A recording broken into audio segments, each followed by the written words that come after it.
Hey there, I'm Vicki DeNath. I'm here at the Muse, the Douglas Family Art Center with Kris Goold, the artist of On A Silver Platter. Hi, Kris. Hi. So what made you come up with the idea about this exhibit? Like, have you always been interested in art and it was an opportunity for your art to be on display? Well, I've always been interested in art ever since I was very young. But through an Ontario Arts Council, through an Ontario Arts Council grant, I was able to receive funding in 2015 to do a body of work. And that's what started, the part of this exhibit was part of that 2015 body of work, and then an exhibit that I had then. So it started back then. It started actually back in 2009 when I made a sculpture that ended up traveling through the Ontario Craft Council as an exhibit piece, and it was my desire to cover them and protect them with metal that the idea came in order to apply for a grant and funding, to pull myself away from the normal art that I do for sale, and to actually pursue a specific work. Okay, and your art is very unique with the metal. Can you tell me a bit about yourself? How did it come about to combine the metal with the different skulls? Well, that came with the 2009. You see him here in the exhibit. It'll say 2009. He's a male deer. This metal work, I had only seen one time an artist use, and then over a period of years, I had to self-teach myself this method because nobody was teaching it at all. So it took a while for me to learn how to manipulate the metal. I call it a mixed metal work. It took a while, and now that I seem more fluid, if that's a word that I can use, that I'm able to manipulate it even more, having worked with it. The longer you work with any medium, then you can expand and go further with anything that you do, if you work with it for a long period of time. Yeah, and you have some big pieces and some smaller pieces. Are the smaller ones harder to do? Yes, actually. The bigger pieces take longer because you're covering a bigger surface. But the little ones are like, there's one that I have that I liken it to holding a hollow egg of a robin. So you can't fully grip it because it is so delicate, and you just are afraid of crushing it at some point. There are some that are very small. They're very difficult to work with.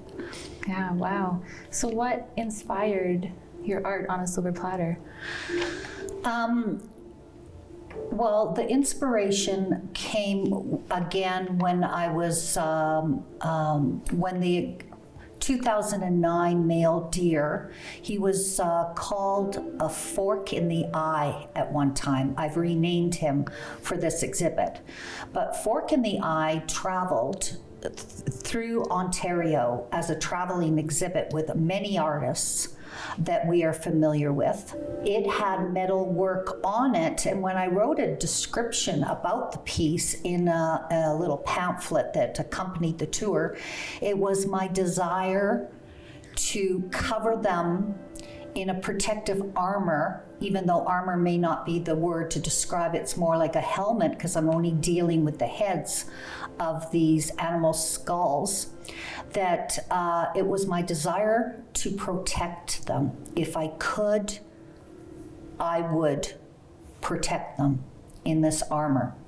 Now, that was a desire. I didn't realize even the time frame of, I was trying to even figure out myself, when did I actually come up with the idea to do this? And it was from a desire to protect them that I then followed, I moved forward and applied for a grant in order to receive funding to do the body of work. Oh, wow. So how would you describe your exhibit here? How would I describe that? Yeah. In 2 words. I describe it as elegantly barbaric. And the word barbaric seems strange, and yet it isn't. The definition for barbaric actually means uncivilized or unsophisticated. So you have this contrast happening with the metalwork that's done being so elaborate and detailed and elegant against the raw skull. There's a contrast between the rawness and the refinement in this exhibit. Yeah, that's a great way to describe it. I'm sure you've heard people like say many different things coming here and looking at your art as well. Yeah. Because I'm not here, this is the hardest part. When I did the exhibit, it was at my location where I have a gift store and a studio. So when I had the exhibit, I blocked off my dining room area with curtains so that there was no visual stimulation anywhere else. I created a room, and I had the same table, and the people were allowed to walk around the table, and there were pieces on the wall. And so it's a little bit different for me to walk away from this exhibit and not be able to talk to the public and get their feedback or explain some things to them. There's a little bit of withdrawal, I have to say, just because I have to walk away. Yeah, that's gotta be tough. But It is, because I'm used to having some of them on my own walls, Yeah. and now they're naked, and I miss them all terribly. oh no. For sure. Well, they are amazing. So, what is your exhibit about? Like, is there something you want people to take away when they have come and seen this? Well, there's a couple of things, and I don't think people realize it when they just like kind of walk into the room. But there is what I sometimes speak something that I don't really know the meaning behind. So I felt at one point in creating these pieces that I felt there was a summoning. And that always sometimes has a dark meaning, and it wasn't. I looked it up, and one of the meanings said is to call a meeting of head delegates. And I thought, oh my God, that's exactly what I'm doing. These are head delegates that are being called. So we have this dining room table. It's actually a dinner meeting, and some of them are already on the dining room table. They have arrived at the meeting, and the others that surround the room are approaching the table in order to discuss something. Now, it's not written. It's not part of the script, this little drama that's happening, because we're not that far in the story. But they could be, these are all representatives of their species in the animal kingdom from our area. So we're looking at head of otters is here. The head of fox, the head of wolf, the head of bear, the head of beaver. They are all representatives in this discussion that will take place around the table. Now, I don't know what they're going to discuss. I can maybe imagine that it might be on climate change and how it's affecting them. It might be on land encroachment and how they have no place to really thrive because humans are expanding the land for various reasons. Like, I'm not too sure what's going to be discussed. So that's up to the people who come in to think about what their issues may be and why they've gathered. The other thing is that the table is extremely important in this exhibit because where they are seated around the table is as important as the meeting itself. Those that are honored around the table and those that are not. There is one in the room that is not honored, and he's positioned on the table strategically because his back is facing the door. He cannot see who is approaching. And in any business meeting, anything you see on TV or anything, when you look at meetings, it's very strategic who's sitting around and where. So it's the same in this exhibit with these heads of these animals. Yeah, and some of them are real and some of them aren't. Right. In order to follow the Ministry of Natural Resources and the restrictions and the regulations, we have some that are protected under the Migratory Act. We have some that there are issues between chronic wasting disease. And so I have used, they're like a resin. They look like skulls. It's hard to tell the difference, but they're resin, just so that I can abide by the standards. When I first was writing the grant, I had to do a lot of looking into what I could and could not do, and I was very surprised at what we are allowed to have in our homes and what we aren't. And it's really people who regulate that. You know, they're protected species. So I have protected species that are in the room, but I've used a resin skull instead of a real one. Yeah, well, that's a good alternative to still then have that skull on display without breaking any rules. Right. Yeah. So I see that you are using platters and serving vessels. Does that have a symbolic significance to you? It actually does. There's a whole bunch of different layers that we have here, but serving, and serving. So we've got the first serving that if you walked in the room and you saw these skulls that are covered in metal, that are on platters and serving dishes, and you saw them on the table, naturally, your mind is going to say, somebody has eaten these, they are for food. Whoever's sitting at the other side of the table with a fork and a knife and a plate is going to eat these animals or has eaten them. And that is not the case. But that's the first thing that somebody could assume, for sure. As they take in this exhibit, there's serving. So I have served them to the public. You have the ability to come into this art gallery and to walk through this exhibit. I am serving them to you. This is true, but this isn't all of it. There's the other serving. And that's where I am deeply fond, wouldn't even be a description. I love what each of these skulls represent. They represent the essence of the animal. All 5 senses are located in their head. And you only need to look at beaver to go, oh, that's beaver.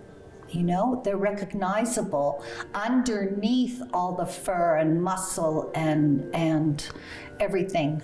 When it comes down to the bone, some of them are very recognizable and some aren't. A lot of people have not encountered what something looks like without the fur on them, and how much smaller the actual skull is. So in my desire to protect them, even though they're dead, the essence of the animal is there. What I've done elaborately, custom fitting them with this metalwork to protect them, I am serving them. I am serving them in honor. I am serving them in respect, and in a way, I'm serving them in a second life, because many of them in this room have ended up on the wall or on the table, and they weren't necessarily destined for that. They were destined to decay in the bush.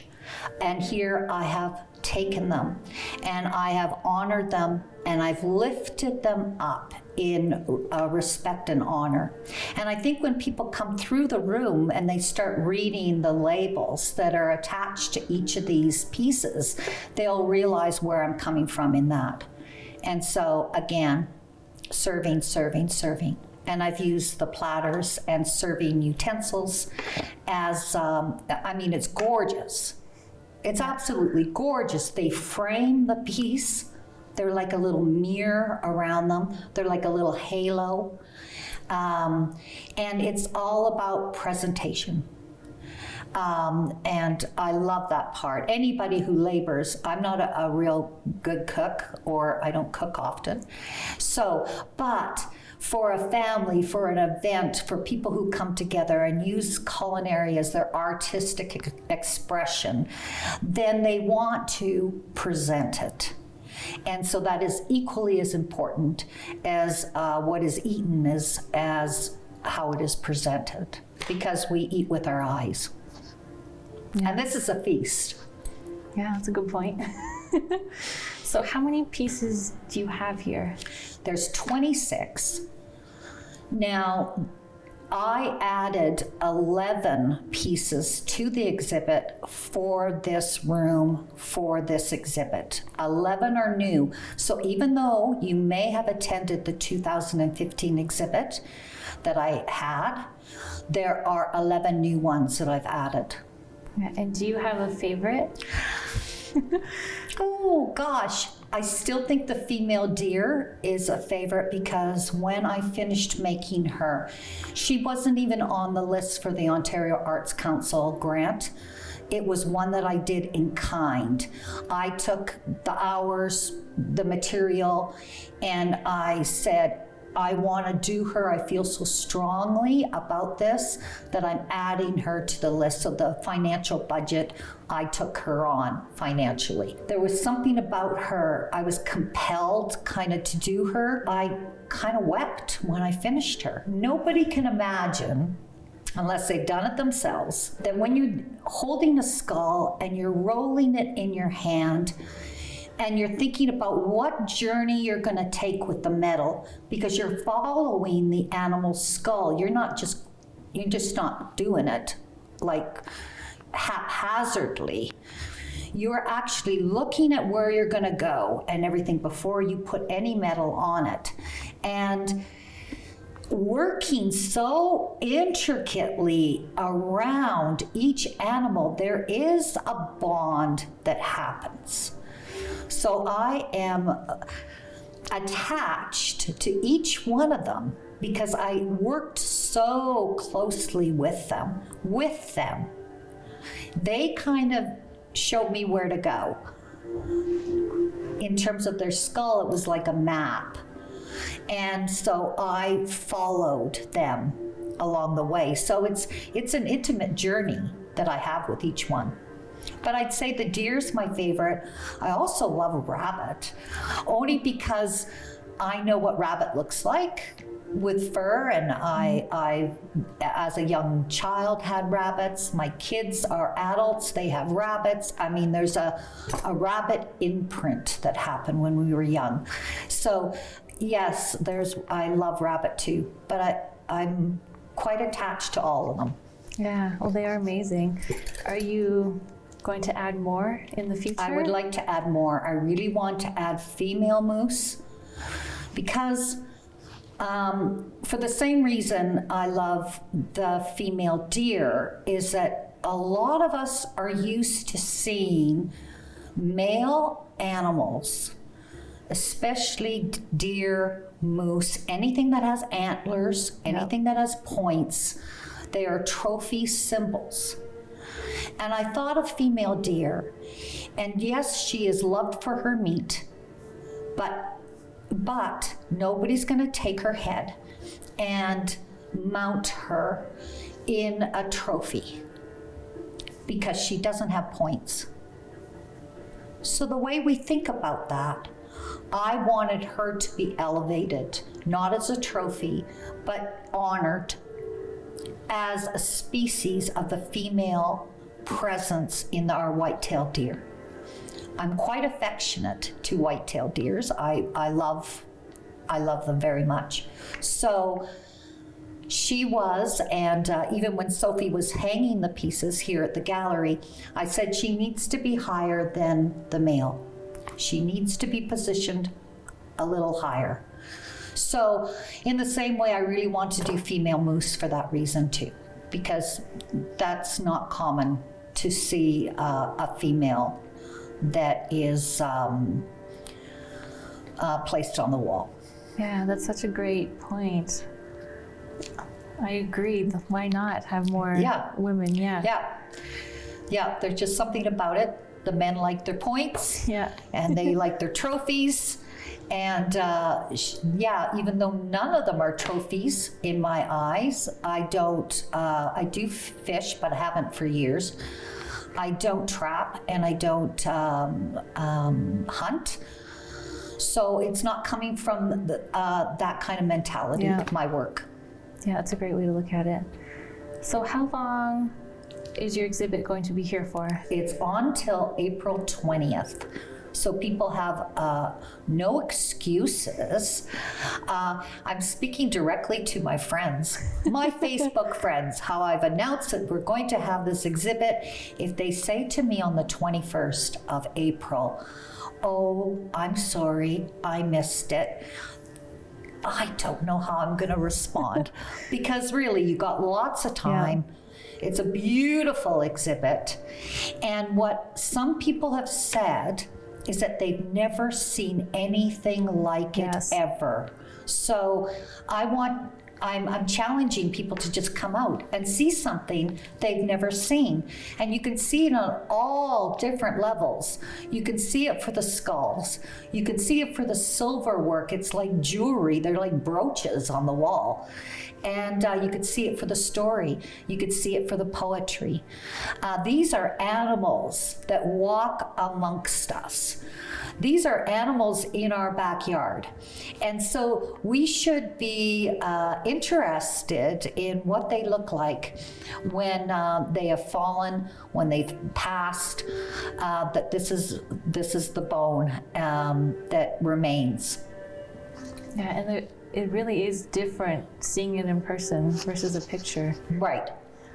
And I think you feel the weight of it more seeing it in person, especially with some of them being real, and even synthetic. It's probably like identical, right? So what the real one is. So that is quite the experience to see it up close. And some of them, even when I came here and looked at it, I wouldn't have thought like that's what the skull looked like. Right.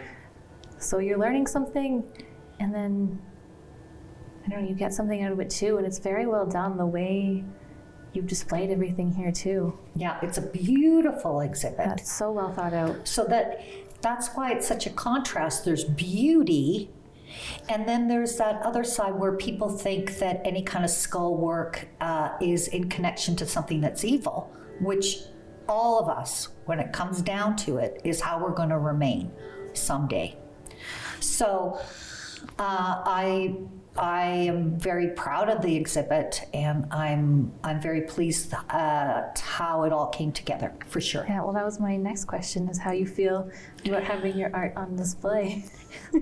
How do I feel? Yeah. Well, I'm very proud.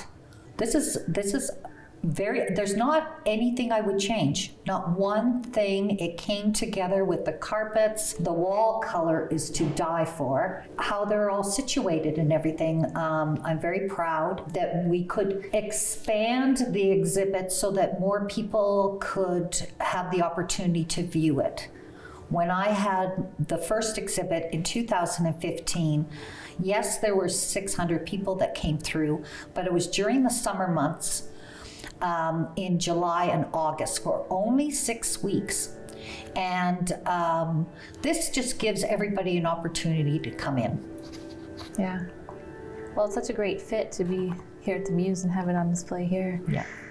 So what do you want people to know about your art? If they come here and see it, what do you hope they take away or think when they leave? I think I would like them to have an emotional response. They may absolutely hate it. It may offend them. They do not like it. And that is equally a good response as somebody who says, I am blown away. I've never seen anything like it. I absolutely love it. Both responses are great. And there's going to be some people who come in and they're going to actually, they won't know how to respond.